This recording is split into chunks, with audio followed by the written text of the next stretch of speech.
शुरू करते हैं व्यंजन संधि। व्यंजन संधि में अभी वर्णमाला का विशेष योगदान रहेगा यहाँ पर, इसलिए वर्णमाला यहाँ पर है, जैसे मैंने पहले भी बताया। तो पहला नियम क्या कहता है इसका कि पहले के स्थान पर तीसरा, पहले वर्ण से तीसरा हो जाएगा। कब हो जाएगा भाई पहले स्थान से तीसरा? ये कहता है कि जब क च ट त प ये कहाँ पर हो, ये पांचों में से कोई भी वर्ण हो पूर्व पद में। कहाँ पर हो? पूर्व पद में। कौन कौन हो? क च ट त या प, इनमें से कोई भी हो पूर्व पद में, कोई भी एक। और उधर कोई भी स्वर हो या फिर तीसरा वर्ण हो। तीसरा वर्ण कौन होगा भाई? ये पूरा का पूरा यहाँ से यहाँ तक ये तीसरा वर्ण हो। कहाँ? उत्तर पद में, जमा के निशान से इधर। ठीक है, यहाँ पर मैं लिख देता हूँ तीसरा। ठीक है, तीसरा हो गया। और कौन हो सकता है? और कह रहा है कि इनमें से भी कोई हो, यार अलावा हो या हा, इनमें से भी कोई हो। ये इधर क च ट त प पहला वर्ण हो और उधर कोई स्वर आ जाए, तीसरा वर्ण आ जाए व्यंजन में से, या फिर क्या आ जाए? य र ल व या हा में से कोई आ जाए। क्या हो जाएगा भाई? भाई फिर हो जाएगा तीसरा। किसकी जगह पर? क की जगह पर। कौन सा तीसरा? क है तो क का तीसरा हो जाएगा, मतलब ग आ जाएगा। च है तो च का तीसरा हो जाएगा, कौन आ जाएगा? ज आ जाएगा। इसी तरह से अगर ट है कहाँ? पूर्व पद में, तो उत्तर पद में संधि के बाद क्या हो जाएगा? ड। ठीक है, इसी तरह से त से द तीसरा, पहले को तीसरा, जो हम यहाँ पढ़ रहे हैं ना पहले वर्ण से तीसरा, वो यही कह रहा है कि पहले को तीसरा हो जाएगा। कब हो जाएगा? या तो इस तरह स्वर हो, या तो तीसरा वर्ण हो, या फिर य र ल व या ह हो, तो क्या हो जाएगा? वो कहते हैं कि उसकी ओर तीसरा बन जाएगा। इसी कारण से जगत जमा ईश में जगदीश बना, जगतीश नहीं बना। क्यों भाई? यहाँ देखो उसने कहा क्या? पहला आ जाए। पहला कौन है यहाँ पर? त क्या है? यहाँ पहला है। इधर कोई भी स्वर आ जाए तो स्वर आ गया भाई यहाँ पे, और स्वर आ गया तो त को क्या हो जाएगा? तीसरा। त पहला, थ दूसरा, द तीसरा, तो वो तीसरा हो गया। किसकी जगह पर? त की जगह पर। तो ज ग द, क्योंकि ये था आधा था तो द भी आधा, और ईश की ई इसमें जुड़ गई तो हलंत हट गया, और श बन गया जगदीश। इसी तरह से एक और उदाहरण लेते हैं। वाक जमा ईश। ठीक है, यहाँ भी क्या हुआ? कौन दे रखा? क क्या है? पहला। उधर क्या आया? स्वर, और स्वर आने पर क्या हो जाएगा? तीसरा। तीसरा हो गया तो क का तीसरा, क ख ग, तो ग बनेगा। तो इसका उत्तर क्या होगा? वागीश। ठीक है, तो ये क्या है? ये है पहले को तीसरा होना। क्या है ये? पहले को तीसरा होना। अब और उदाहरण देख लीजिए इसका। यहाँ लिखता हूँ, अच जमा अंत। ठीक है, यहाँ देखो कौन है? च, और च क्या है? पहला वर्ण। पहले को क्या होना? तीसरा। कब? जब स्वर हो। स्वर है तो च को तीसरा, च का ही तीसरा, 1 2 3 ज। ठीक है, तो इसकी संधि क्या बनेगी? अ ज आधा ना त, अजंत। च आधा था, ज आधा हुआ, ये अ उस ज में मिल गया तो ज क्या हो गया? पूरा। तो संधि क्या बन गई? अजंत। क्या बन गई संधि? अजंत। इसी तरह से एक और उदाहरण ले रहे हैं हम ट का। ठीक है, तो ट का उदाहरण क्या लेंगे हम? षट आनन। ठीक है, षट होता है 6 और आनन होता है मुंह। 6 मुंह हैं जिसके। तो जब हम इसको जोड़ेंगे, देखो क्या बताया कि यहाँ पर क्या है, पहले को क्या होगा, तीसरा स्वर उधर होगा, स्वर वहाँ पर है। तो ट का तीसरा कौन है भाई, ट का तीसरा है ट ठ ड, तो ड बन जाएगा। तो इसका उत्तर क्या होगा, षड आनन का आ न न, तो संधि क्या बन गई, षडानन। ठीक है, तो यहाँ पर हमने देखा त को क्या बना ग, और त को बना द, क को बना ग, च का ज और ट का ड। ठीक है, इसी तरह से अब हम एक उदाहरण लेते हैं ब का। ठीक है, ब का उदाहरण क्या होगा, अब ठीक है, क्या है यहाँ पर, प कौन है, प, और प से क्या बन गया, ब तीसरा, कब बन गया, यहाँ पर दिया हमने धी। यहाँ तो स्वर नहीं है और यहाँ पर स्वर नहीं है, तो और देखिए और क्या कहा था भाई, तीसरा वर्ण हो। ये जो ध है, क्या ये तीसरा है, त थ द ध नहीं, लेकिन क्या है यहाँ पर, उसने कहा तीसरा वर्ण हो या चौथा वर्ण भी हो।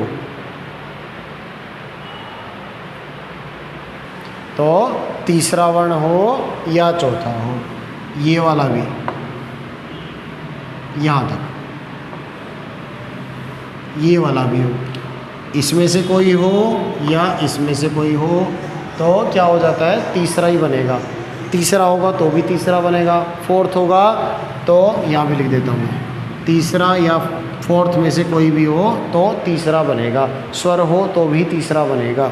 तो यहाँ पर क्या आ गया, यहाँ पर फोर्थ आ गया, तो प की जगह क्या बनेगा, तीसरा, कौन है पै का तीसरा, ब, पै क्या है, आधा, तो अ ब ध और ध पे ई की मात्रा अवधि।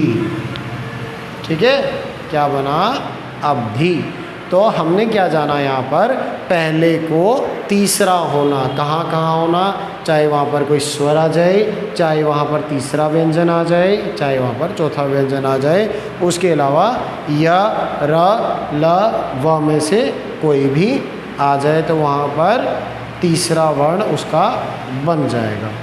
ठीक है, चलिए इसके बाद हम आगे की ओर बढ़ते हैं, और आगे की ओर क्या है हमारा, पहले को पांचवा हो जाना।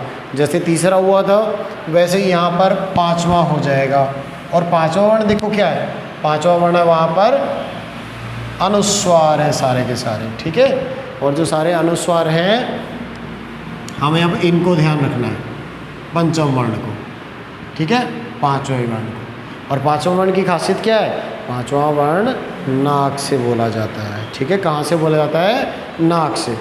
अब पांचवें वर्ण में क्या कहता है कि क च ट त प, यही वाले, इनके बाद ठीक है म या ना हो, या तो म हो या तो ना हो। ठीक है, फिर से लिखता हूँ यहाँ पर क च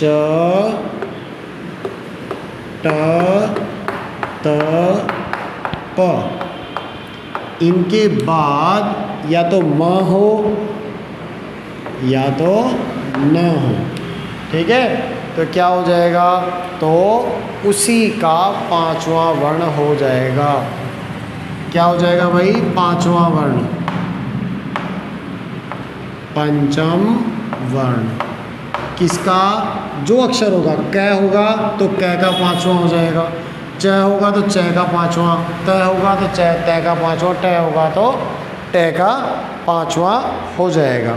ठीक है, अब इसमें हम कैसे इसको जानेंगे, हम जानेंगे इसको उदाहरण के बाद, उदाहरण के साथ। कैसे, वाक जमा मय।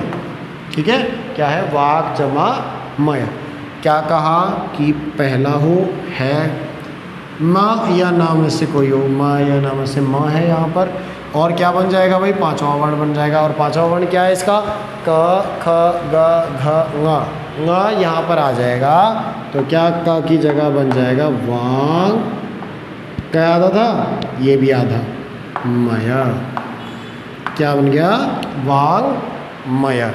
ठीक है, ये संधि है व्यंजन संधि। कौन सी संधि है ये है व्यंजन संधि। और इस व्यंजन संधि से हम सीख रहे हैं पहले वर्ण को तीसरे और पांचवें वर्ण में बदलना, क्योंकि इससे पहले हमने क्या सीख लिया, पहले को तीसरे में बदलना। ठीक है, हम और उदाहरण लेते हैं कि यहाँ उन्नति, ठीक है, उन्नति है यहाँ पर, तो त पहला वर्ण है, यहाँ पर म और न में से एक आ गया है। ठीक है, तो त को हो जाएगा पांचवा, त थ द ध न।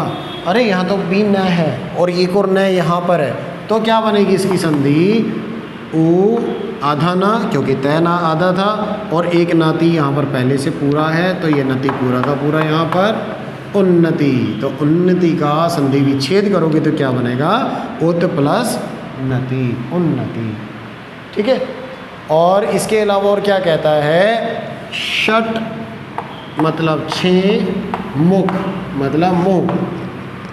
ठीक है, मैं आ गया यहाँ पर, तय था यहाँ पर, तय को क्या हो जाएगा अंतिम, तय का अंतिम क्या है ण, तो इसकी संधि क्या बन जाएगी क्षण मुख। आधा ना क्यों लिखा, आधा ना इसलिए लिखा क्योंकि जो हमारा ट था वो भी आधा था, तो षट जवा मुख बनता है षणमुख।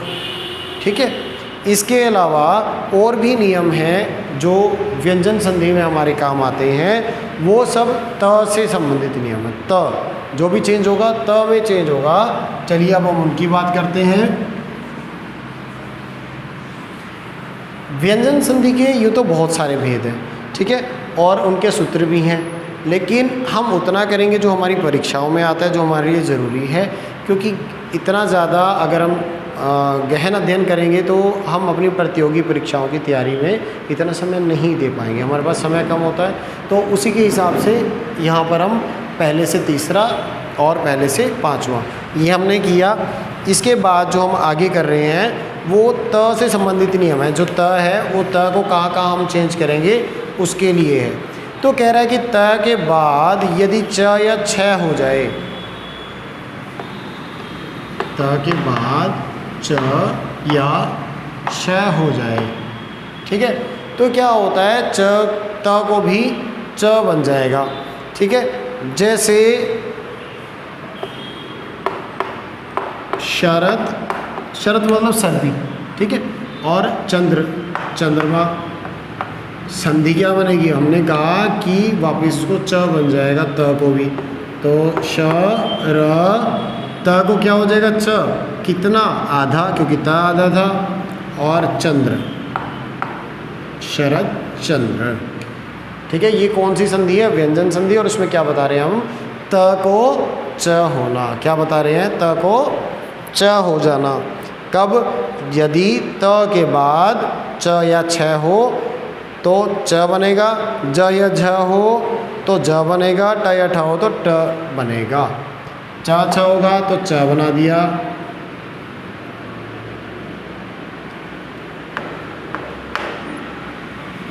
ट या ठ हो तो क्या बनेगा, इनमें से ट बनेगा। ठीक है, और इसी तरह से ज या झ हो तो क्या बनेगा, ज या झ हो तो ज बनेगा। अब देखो ट ठ ये दोनों में से होगा तो ये बन जाएगा, ज झ ये दोनों में से होगा तो ज बन जाएगा, और यहाँ हमने क्या लिखा, च छ होगा तो च बन जाएगा। किसकी जगह पे बन रहा है, सारा का सारा त की जगह पर बन रहा है। ठीक है, और इसका अगर मैं आपको और उदाहरण दूँ तो ये देखिए, ये उदाहरण है तत् जमा टीका। क्या है, तत् जमा टीका क्या बन जाएगा, त हमने कहा था ट होगा तो ट बन जाएगा, तो ट कितना आधा, तटीका। ठीक है, अब इसके बाद क्या है, इसके बाद एक और उदाहरण ले रहे हैं हम जहाँ पर बन रहा है ल। ठीक है, और ये ल कहाँ बनेगा भाई, ल बनेगा। अगर इधर ल दे रखा है तो ल भी ता के स्थान पर बन जाएगा और संधि बनेगी तल्लीन। ठीक है, तो ये क्या थी, ये था त के स्थान पर च, ट, ज या ल बनना। बहुत सारी और भी संधि के रूप हैं व्यंजन संधि के, जिनमें त को ही चेंज किया जाएगा। मेन कौन रहेगा, त का परिवर्तन हो जाएगा बाकी वर्णों में अलग अलग नियमों के हिसाब से। इसके कुछ और उदाहरण भी हैं, अगर आप चाहें तो कुछ उदाहरण लिख सकते हैं, और अगर आपको इसमें कोई डाउट है तो आप पूछ भी सकते हैं। ठीक है, जहाँ आपको शंका लगे तो आप इसको और पूछ भी सकते हैं, जहाँ आपको कठिनाई आई। ठीक है, तो अब क्या है कि इसके बाद जो हमारा अगला है वो है छ संबंध।